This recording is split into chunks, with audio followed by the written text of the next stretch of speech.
ಇವತ್ತು ನಿಜಲಿಂಗಪ್ಪನವರ ಪುಣ್ಯತಿಥಿ ಅಂಗವಾಗಿ ಪುಣ್ಯ ಸ್ಮರಣೆಯನ್ನ ಮಾಡಲಿಕ್ಕೆ ನಾವೆಲ್ಲ ಇಲ್ಲಿ ಸೇರಿದ್ದೇವೆ. ನಾನು, ಭೀಮಣ್ಣ ಖಂಡ್ರೆ ಅವರು, ಗೃಹ ಸಚಿವರು, ನಮ್ಮ ರಾಮಲಿಂಗಾರೆಡ್ಡಿ ಅವರು, ಗೃಹ ಸಚಿವರಾದ ಖರ್ಗೆ ಅವರು, ಶಂಕರ್ ಬಿದ್ರೆ, ನಮ್ಮ ಚೀಫ್ ಸೆಕ್ರೆಟರಿ, ಇನ್ನು ಅನೇಕರವರ ಅಭಿಮಾನಿಗಳೆಲ್ಲ ನಾವೆಲ್ಲ ಸೇರಿದ್ದೇವೆ. ನಾನು ಕೂಡ ಅನೇಕ ಬಾರಿ ನಿಜಲಿಂಗಪ್ಪನವ್ರ ಹತ್ರ ಚರ್ಚೆ ಮಾಡಿದ್ದೇನೆ. ನಾನು ಎಸ್ ಎಂ ಕೃಷ್ಣರವರು ಹಲವಾರು ಬಾರಿ ಅವರ ಜೊತೆಲಿ ಹೋಗಿದ್ದೇವೆ. ಸೋನಿಯಾ ಗಾಂಧಿ ಅವರು ಕೂಡ ಅವ್ರನ್ನ ಭೇಟಿ ಮಾಡಬೇಕು ಅಂತೇಳಿ ಚಿತ್ರದುರ್ಗಕ್ಕೆ ಬಂದಿದ್ರು. ಕರ್ನಾಟಕ ಭವನದಲ್ಲೂ ಕೂಡ ಅನೇಕ ಸಂದರ್ಭದಲ್ಲಿ ನಾನು ಪ್ರಥಮವಾಗಿ 2ನೇ ಬಾರಿ ಶಾಸಕರಾದಾಗ ಹೋಗಿ ಅನೇಕ ಅವರ ಆಚಾರ ವಿಚಾರಗಳನ್ನ, ನಮ್ಮ ಕರ್ನಾಟಕಕ್ಕೆ ಬಹಳ ಗೌರವನ ತಂದಂತ ಒಬ್ಬ ಧೀಮಂತ ನಾಯಕ. ಸೊ ಅವರು ಕರ್ನಾಟಕದ ಏಕೀಕರಣಕ್ಕೆ ಬಹಳ ದೊಡ್ಡ ಹೋರಾಟವನ್ನ ಮಾಡಿದಂತ ನಾಯಕ. ಮಹಾತ್ಮ ಗಾಂಧೀಜಿ ಅವರ ಚಿಂತನೆಗಳಿಗೆ, ಅವರ ಹೋರಾಟಕ್ಕೆ ಯಾವಾಗಲೂ ಕೂಡ ಬೆನ್ನೆಲುಬಾಗಿ ನಿಂತಂತವರು.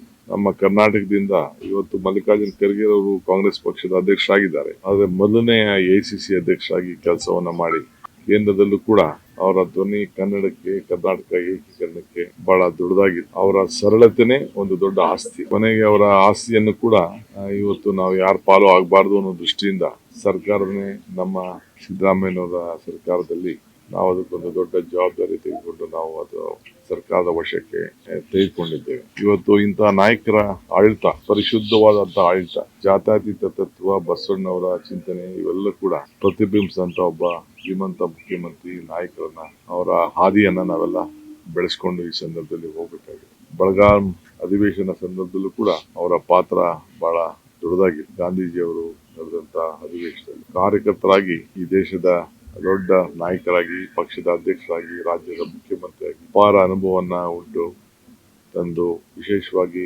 ನೀರಾವರಿಗೆ ಏನು ಭದ್ರಾ ಮತ್ತು ಕೃಷ್ಣಾ ಮೇಲ್ದಂಡೆ ಯೋಜನೆಗೆ ಸಂಬಂಧಪಟ್ಟಂತೆ ಅನೇಕ ಯೋಜನೆಗಳ ತರಲಿಕ್ಕೆ ಬಹಳ ಪ್ರಮುಖವಾದಂತಹ ಪಾತ್ರವನ್ನು ವಹಿಸಿದಂತ ಪ್ರಬುದ್ಧ ನಾಯಕರು. ಅವರೆಲ್ಲ ಕುಟುಂಬದವರು ಕೂಡ ಭಗವಂತ ಒಳ್ಳೇದ್ ಮಾಡ್ಲಿ. ಅವರ ಮಗಳು, ನಾನು ಓದಂತ ಕಾಲೇಜಲ್ಲಿ ಅವರು ಚೀಫ್ ಮಿನಿಸ್ಟರ್ ಆಗಿದ್ದು ಕೂಡ ಅಧ್ಯಾಪಕರಾಗಿ ಕೆಲಸ ಮಾಡ್ತಾರೆ. ಅವರು ಕೂಡ ಬಹಳ ಸರಳತೆಯಿಂದ, ನಾನು ಯಾವತ್ತೂ ಕೂಡ ನಾವು ಚೀಫ್ ಮಿನಿಸ್ಟರ್ ಮಗಳು ಅಂತ ಹೇಳ್ಕೊಳ್ತೀನಿ. ಸೊ ಆ ರೀತಿ ಅವರ ಮಗಳು ಕೂಡ. ಕರುನಾಡು ಟೈಮ್ಸ್ ಚಾನೆಲ್ನಲ್ಲಿ ಸುದ್ದಿ ಮತ್ತು ಜಾಹೀರಾತು ನೀಡಲು ಈ ನಂಬರ್ಗೆ ಕರೆ ಮಾಡಿ.